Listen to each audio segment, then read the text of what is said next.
એટલો સરળ, તો બીમાર પડવું સહેલું ને સાજા રહેવું અઘરું એવું કહેવાય. એવું કેમ કે આપણું બધું યાદ આવે છે. હજી આગળ વધીએ. ઘણી વખત સમજો કે શિયાળાનો સમય છે. આ શિયાળાના સમયમાં ઠંડીમાં બહાર નીકળો અને કોઈ શરારત કરે, તમારી ટી શર્ટ કે ટ્રેક પેન્ટ ટી શર્ટ પહેર્યું હોય એની અંદર બરફ નાખી દો તો કેવી હાલત થાય? તો થોડું શરીરને હલાવે, કેમ કે મોશન ક્રિએટ ઇમોશન. આપણે ત્યાં ઇમોશન ક્રિએટ કરવા માટે મોશન રાખી, નવરાત્રી આંદરમાં તેડવાની વાત રાખી. ઘણા લોકો એવો અનુભવ કર્યો કે ગાડીમાં જતા હતા, મોશન માં તો ઉલટી થવાની સેન્સ થઈ. જો ઇમોશન આવી ફિઝિકલ અને ઇમોશન આવી આપણી સાયકોલોજીકલ. તો આ ઇમોશન ને બેલેન્સ કરવાનો પ્રયત્ન, થોડો શરીરને હલાવ્યું, બરાબર? વિચારો કે બરફનો ગોળો છે, હસી આપણે એક સાથે.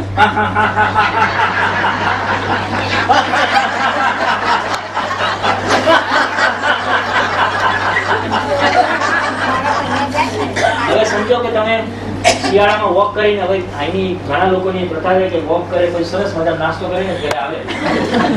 તો નાસ્તો કરવા ગયા અને તીખું લાગ્યું, સ્પાઇસી લાગ્યું અને જે હાલત થાય અને ખુજલી આવવા માંડી, બરાબર ને? રિએક્શન કેવી રીતે હશે?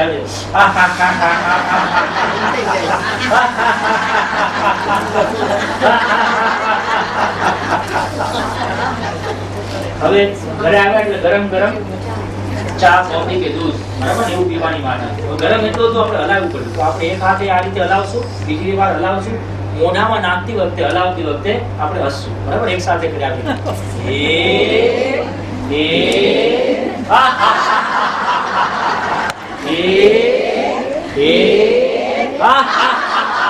હજુ એક વખત. 3-4 કપ દૂધ પીધું, ધ્યાન રાખજો. વજન વધે તો મને ના કહેતા.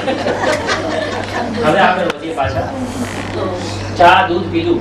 હવે આપણને કોઈ ઘરમાં એક બાળક હતું, થોડો ઘણી વખત આપણે ઓફિસે જઈએ કે ગમે ત્યાં જઈએ રમાડતા છીએ, લાફિંગ બુદ્ધા, બરાબર? ખબર છે આપણે હાથ ઘરે રાખીએ છીએ કેવી રીતે હોય, બરાબર? હાથ આપણે ઉપર રાખીએ, જીભ બહાર કાઢશું અને હસશું, બરાબર? બધા ભેગા આ રીતે.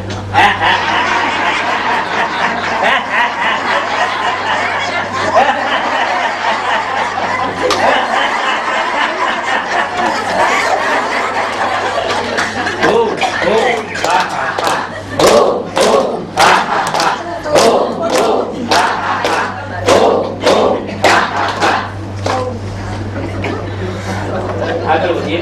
એકાદ બે છે પૂરું કરું. મને ખબર છે તમે ઘડિયાળ સામે જુઓ છો. માય કાચમાં આવી ગયો એટલે આ છોડશે નહીં એવું લાગે. પૂરું કરીએ આપણે. હવે લાફ લાઈક અ મેડ, પાગલની જેમ મીરા કૃષ્ણના પ્રેમમાં પાગલ થાય, જેને બાવળી કહેવાય, બરાબર? એમ આપણે શરીર અને મનને બેલેન્સ કરવા માટે એવી અવસ્થામાં આવી છે. અને જે શરીર હલે અને જેવું પણ હસવાનું મન થાય એવું હશે, ધ્યાન એટલું રાખશો એકબીજાને મારશું નહીં, એટલું ધ્યાન રાખીએ. અને જે બધી હસી મિક્સ કરી હોય તો પણ ચાલે. આ બધી હસીનું મિક્સ એક સમાયોજન બી કરી શકીએ. તો શરૂ કરીએ એક સાથે હસવાનું શરૂ કરીએ.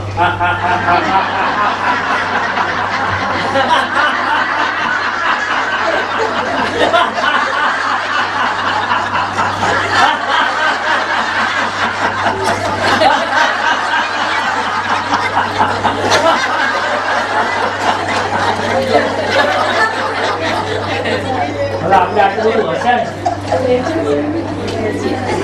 સિંહ જેવી આપણી એક શક્તિ આવી, બરાબર ને? શરીરને મનને હલકું કરી. તો હવે આપણે બહાર નીકળો તો બીજા બધા ડરી જાય કે આ તો હાસ્ય યોગમાંથી આવ્યા છે, શરીર અને મન બધું હલકું થઈ ગયું. તો હવે એકબીજાને ડરાવે, લાયન લાફે.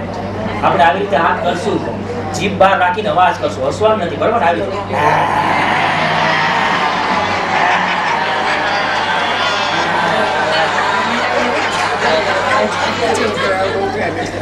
હું એક પ્રાર્થના કરાવું. કદાચ કોઈ પૂછવું હોય ને પરમિશન હોય તો સવાલ જવાબ આપીશ, બરાબર? પણ પ્રાર્થના ના રહી જાય. પ્રાર્થનાથી શરૂ કરી, પ્રાર્થનાથી પૂરું કરવું. આપણું દરેક કામ પૂરું, આપણું પહેલા પૂર્વ કર્મ હોય, પ્રધાન કર્મ હોય ને પશ્ચાત કર્મ.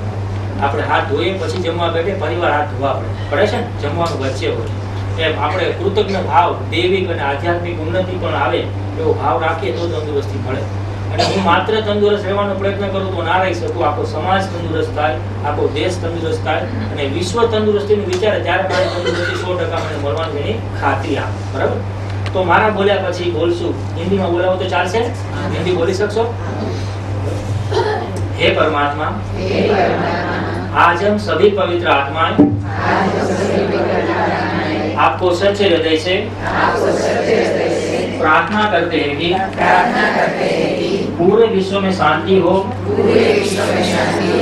पूरे विश्व के आत्माओं की आध्यात्मिक एवं सर्वांगी उन्नति हो और हम सब अपना जीवन निसर्ग योग से जीते हुए परम स्वास्थ्य को उपलब्ध हो सके, यही हमारी शुद्ध इच्छा है। आज का पूरा दिन हम हर्ष, उल्लास, आनंद, सुख, शांति, समता, सरलता, सौजन्यता और सहनशीलता से व्यतीत करेंगे, यही हमारी हार्दिक इच्छा। ओम शांति। आज के आनंद की जय। कोई सवाल हो तो સવાલ નહીં હોય તો એવું સમજીશ બધું સમજી ગયા અને એવું સમજ્યું કે કાંઈ સમજવાના દરેક જગ્યાએ અલગ અલગ હોય તમારી પાસે ઓલા ભાઈનું નામ ભૂલી ગયો જો હું જ્યારે કોલેજમાં ભણતો તો 24 સ્ટુડન્ટ અમે હતા અને કેમ્પ કરવા જઈએ તો ઘણીવાર એવું થાય એક પેશન્ટ ને એવું થાય કે કયા મોટા ડોક્ટર આને બતાવો બધાને બતાવે બધા અલગ અલગ નિદાન કરે અને અલગ અલગ રીતે એ ડાયગ્નોસિસ કર્યા પછી ટ્રીટમેન્ટ આપે તો પણ ફાયદો થાય તો કહેવાનો મતલબ એવો કે તુંડે તુંડે મતિ ભિન્ન બરાબર ને આયુર્વેદને જાણનાર ચરક ઋષિ પણ જે આત્રેય હતા અગ્નિવેશ પણ હતા અને પુનર્વસુ પણ હતા બધાએ અલગ અલગ સંહિતા લખી પણ બધાનો મત શું હતો કે તંદુરસ્તીને પ્રાપ્ત કરો એમ હાસ્ય યોગનો મતલબ તંદુરસ્તીને પ્રાપ્ત કરવાનો હોય પણ પદ્ધતિ બદલે પણ મસલ્સ બી વીક થતા હોય છે એને માટે શું અત્યારે પૂર્ણિમાબેન પાસે બેઠો છું અને ડોક્ટર ચિરાગ છું બરાબર બીજું કઈ નહીં ત્યાં સીએ પણ દરેક રોગ પછી એક મસલ્સનો હોય આંખનો હોય નાકનો હોય પેટનો હોય એ બધામાં ઘણા બધા કારણો અને મેં એક ઝલક વિચારની આપેલી માંદા પડવાનું એવું કહેવાય કે તમે ચાલતા ચાલતા પડો તો ડેસ્ટિની એક એજ રિલેટેડ પ્રોબ્લેમ હોઈ શકે કોઈને હેરિડિટરી ફેક્ટર હોઈ શકે કોઈનું ફંક્શનલ ડિસઓર્ડર થાઇરોઇડ જતો ફંક્શન કરતું બંધ થયું બરાબર પણ એક ખાલી સામાન્ય વાત કહું આંખ ને એવું આઈબ્રોઝ ને એવું કહેવાય અભિવ્યક્તિનું સ્થાન તમે મારી વાત સાંભળતા હતા આઈબ્રોઝ ઉપર કરતા હતા મને એવું લાગ્યું સમજાય પણ બહુ ઉપર કરો તો મને એમ થાય ને ક્વેશ્ચન લાગે છે તો without language we can talk each other with our eyebrows એમ દરેક શરીરના ઓર્ગનો પાસે ભાવ છે ખભો એ જવાબદારી રિસ્પોન્સિબિલિટીનું સ્થાન છે હૃદય એ પ્રેમનું સ્થાન છે પેટ એ વાયુનું સ્થાન અને ત્યાં ઇન્સુટિલિટી છે વાત ટકે નહીં આને કહીશ તો પેટમાં વાત નહીં રહે કહીએ છે દરેક ઓર્ગનના ભાવો છે અને એમાં આપણે ક્યારે ભૂલે જઈએ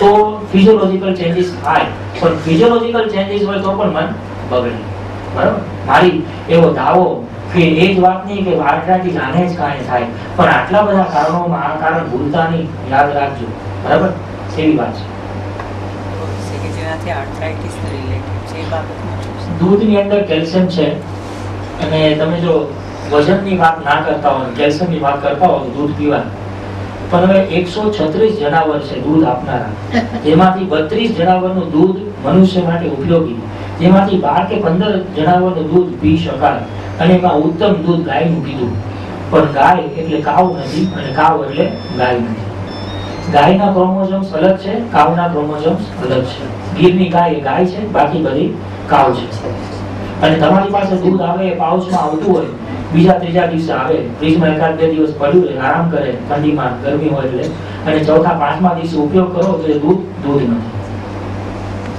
ડોક્ટર ચિરાગભાઈ તમે આજે થેરાપી ઉપર બધી જાતની થેરાપી પર અમને એટલું સરસ સમજાવ્યું કે આજે ટાઈમ તો ઘણો ઓછો પડ્યો છે પણ આપણે વાત થયા મુજબ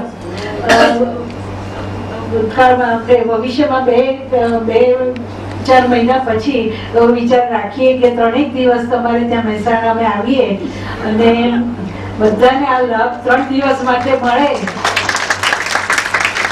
ઘણા બધાની ઈચ્છા છે કે આવી રીતે 3 દિવસ આવીને તમને સાંભળવા પ્લસ જે રીતનો ડાયટ કરવાનો છે એ બધું તમે સમજાવી શકો એ માટે અમે 3 દિવસ માટે સપ્ટેમ્બર, ઓક્ટોબર કે નવેમ્બરમાં તમે કહેશો એ મહિનામાં હવે આવવાનું વિચારીશું.